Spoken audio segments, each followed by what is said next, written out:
चला है उत्तर प्रदेश की कुछ बड़ी खबरों का। नमस्कार, मैं हूं आपके साथ शुभ शुक्ला। आप देख रहे हैं नेशन आप समाचार। झांसी से एक बड़ी राजनीतिक खबर सामने आई है। भाजपा सांसद और अभिनेत्री कंगना रनौत के युवा पीढ़ी को लेकर दिए गए कथित गटर जनरेशन बयान पर झांसी में सियासी घमासान तेज हो गया है। समाजवादी पार्टी युवजन सभा ने कंगना के बयान की कड़ी आलोचना करते हुए इसे युवाओं का अपमान बताया। युवजन सभा के जिलाध्यक्ष विश्व प्रताप सिंह ने कंगना रनौत को एक्सीडेंटल सांसद बताते हुए कहा कि वे सुर्खियों में बने रहने के लिए इस तरह के बयान देती रहती हैं। उन्होंने भाजपा नेतृत्व से कंगना के खिलाफ कार्यवाही और सार्वजनिक माफी की मांग की है। साथ ही चेतावनी दी है कि अगर इस तरह की बयानबाजी जारी रही तो उनकी फिल्मों का सिनेमा घरों में विरोध किया जाएगा। सुनिए इस पूरे विवाद पर सपा युवजन सभा के जिलाध्यक्ष विश्व प्रताप सिंह ने क्या कहा। कंगना रनावत जी एक्सीडेंटल नेता हैं, वो कोई प्रॉपर नेता तो है नहीं और उनकी बात को ज़्यादा सीरियस लेने की आवश्यकता नहीं है।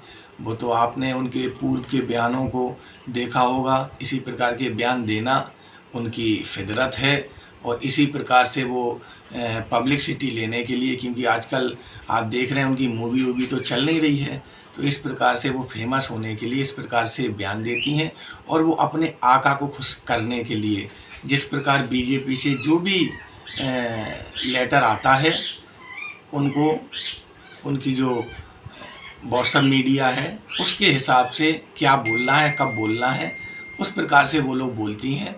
तो कहीं ना कहीं कंगना रनावत की तो बात छोड़िए, कहीं ना कहीं इस बीजेपी को जो महिलाओं के सम्मान की और महिलाओं के उत्थान की बात करती थी, कम से कम उसको ये सोचना चाहिए कि आपके चुने हुए जनप्रतिनिधि, आपका चुना हुआ मेंबर ऑफ पार्लियामेंट किस प्रकार की बात कर रहा है। कंगना रनावत को एक बार सोचना चाहिए।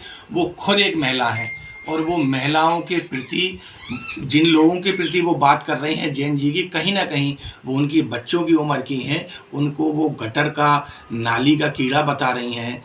तो ये बहुत ही निंदनीय और बहुत ही गलत बात है। हम सब लोग इसका विरोध करते हैं।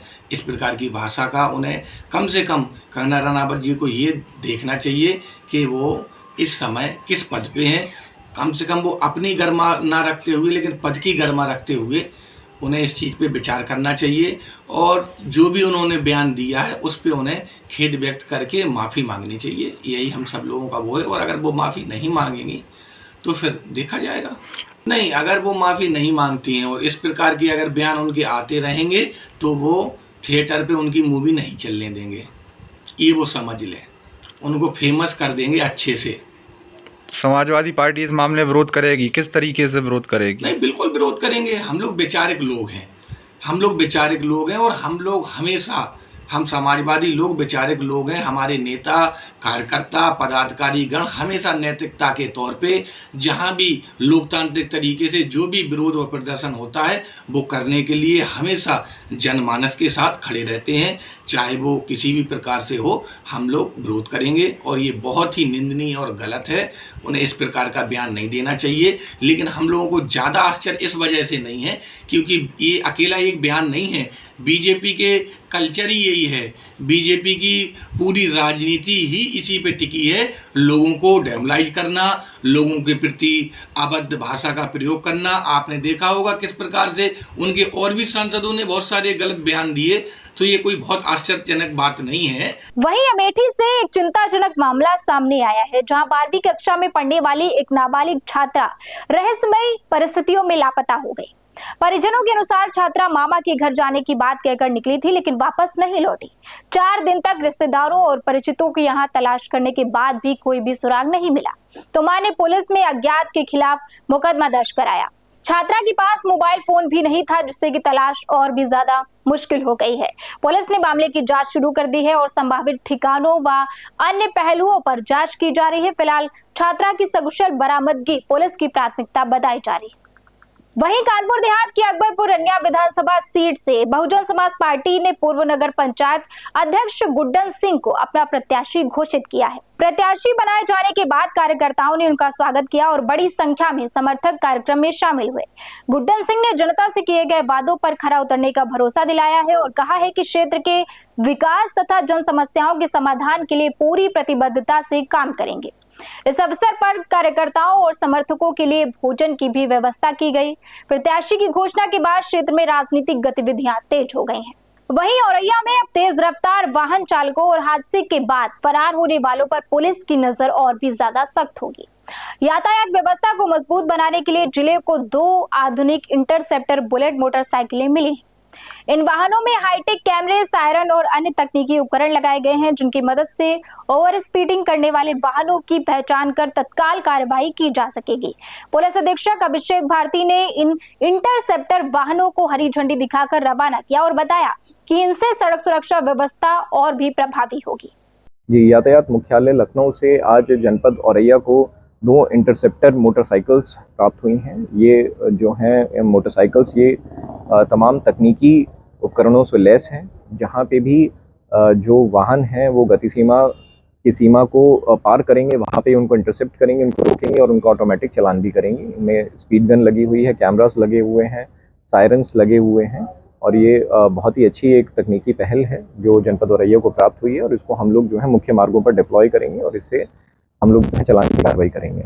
वहीं कानपुर से एक चर्चित मामला सामने आया है, जहां आईआईटी कानपुर के एक प्रोफेसर के खिलाफ उनकी पत्नी ने गंभीर आरोप लगाते हुए मुकदमा दर्ज कराया है। शिकायतकर्ता स्वयं आईआईटी में असिस्टेंट प्रोफेसर है। आरोप है कि पति ने घरेलू हिंसा, मानसिक प्रताड़ना और मारपीट की, साथ ही विवाहित छात्रा और एक सहकर्मी से कथित अवैध संबंध होने का भी आरोप लगाया। शिकायत में यह भी कहा गया है कि विरोध करने पर चाकू दिखाकर धमकाया गया। पुलिस ने मामला दर्ज कर जांच शुरू कर दी है। थाना कल्याणपुर के अंतर्गत कल दिनांक 28 जुलाई को एक अभियोग पंजीकृत हुआ, जिसमें एक आईआईटी की प्रोफेसर थी, महिला प्रोफेसर, उनके द्वारा अपने पति के विरुद्ध घरेलू हिंसा के संदर्भ में एक प्रार्थना पत्र दिया गया था। प्रार्थना पत्र के आधार पर सुसंगत धाराओं में अभियोग पंजीकृत किया गया है। विवेचना की जा रही है, साक्ष्यों का संकलन किया जा रहा है। साक्ष्यों के आधार पर विधिक कार्रवाई की जाएगी। वहीं फर्रुखाबाद की कायमगंज तहसील में उस समय हड़कंप मच गया जब एक किसान अपनी शिकायत पर सुनवाई न होने से नाराज होकर तहसील परिसर में पेड़ पर चढ़ गया और आत्महत्या करने का प्रयास करने लगा। सूचना मिलते ही पुलिस मौके पर पहुंची और करीब 1 घंटे की मशक्कत के बाद किसान को सुरक्षित नीचे उतार लिया गया। किसान का आरोप है कि लंबे समय से जमीन विवाद की सुनवाई नहीं हो रही थी, जिससे वो परेशान था। पुलिस ने किसान को हिरासत में लेकर आगे की कार्रवाई शुरू की है। मामले ने प्रशासनिक कार्यप्रणाली पर भी सवाल खड़े कर दिए हैं। वहीं औरैया में उत्कृष्ट कार्य करने वाले पीआरवी 112 पुलिस कर्मियों को सम्मानित किया गया। पुलिस अधीक्षक अभिषेक भारती ने उन जवानों को प्रशस्ति पत्र देकर सम्मानित किया, जिन्होंने समय रहते फांसी पर लटकी महिला की जान बचाई और एक मरीज को पेट्रोल उपलब्ध कराकर समय पर अस्पताल पहुंचाने में मदद की थी। पुलिस अधिकारियों ने कहा है कि ऐसे कार्य पुलिस की संवेदनशील और जनसेवा की छवि को मजबूत करते हैं।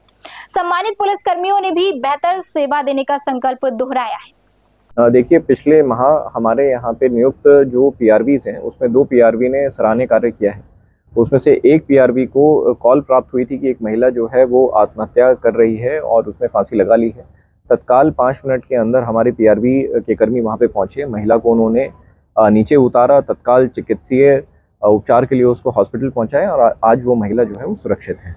एक बहुत ही सराहनीय कार्य हमारे पीआरवी कर्मियों द्वारा किया गया था, जिसके लिए उनके लिए प्रशस्ति पत्र जो है 112 मुख्यालय से आया था, जो आज उनको वितरित किया गया है। इसी प्रकार से एक और इवेंट प्राप्त हुआ था पीआरवी कर्मियों को, जहां पे एक वाहन में चिकित्सीय मदद किसी को चाहिए थी और उनका जो है तेल खत्म हो गया था। तत्काल पीआरवी वहां पे रिकॉर्ड टाइम में पहुंची और उनको भी अस्पताल पहुंचाया, जिससे उनकी जान माल की सुरक्षा सुनिश्चित की जा सकी। वहीं फर्रुखाबाद में अग्निवीर भर्ती की तैयारी कर रहे 18 वर्षीय युवक की दौड़ के दौरान तबीयत बिगड़ने से मौत हो गई।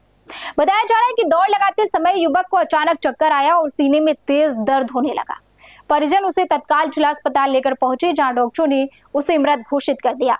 युवक रोजाना की तरह अभ्यास के लिए स्टेडियम पहुंचा था। घटना के बाद पुलिस ने आवश्यक कार्यवाही शुरू कर दी है। क्या हो गया था इन्हें? ये दौड़ लगाने आते तो एकदम उनके दर्द हुआ, एकदम गिर पड़े तो लड़के थे वो लिवा के लेके आए, इमरजेंसी ले गया, भर्ती कराया। नहीं, कहाँ पे दौड़ लगा रहे थे? फतेहगढ़ स्टेडियम। क्या काहे की तैयारी कर रहे थे? अग्निवीर की। अच्छा, आप लोगों को कैसे सूचना हुई? उनके दोस्तों ने फ़ोन किया था मुझे। कितने भाई बहन हैं आप? 3। किस नंबर के थे? बीच वाले। वहीं बुलंदशहर के डिबाई कस्बे में व्यस्त बाजार के बीच बिजली के 2 पोल अचानक टूटकर गिर गए। गनीमत रही कि इस दौरान कोई भी जनहानि नहीं हुई। स्थानीय लोगों का आरोप है कि पोल लंबे समय से जर्जर थे और कई बार शिकायत के बावजूद उन्हें बदला नहीं गया। घटना के बाद इलाके में अफरा तफरी मच गई और लोगों की बिजली विभाग के अधिकारियों से तीखी नोकझोंक हुई। बाद में विभाग ने पोलों की मरम्मत कर उन्हें दोबारा खड़ा किया। अब सवाल यह है कि जर्जर बिजली ढांचे को समय रहते बदला जाएगा या फिर नहीं। तो ये थी उत्तर प्रदेश की कुछ बड़ी खबरें और ऐसी ही खबरों के लिए हमारे साथ जुड़े रहिए और देखते रहिए नेशन ऐप समाचार।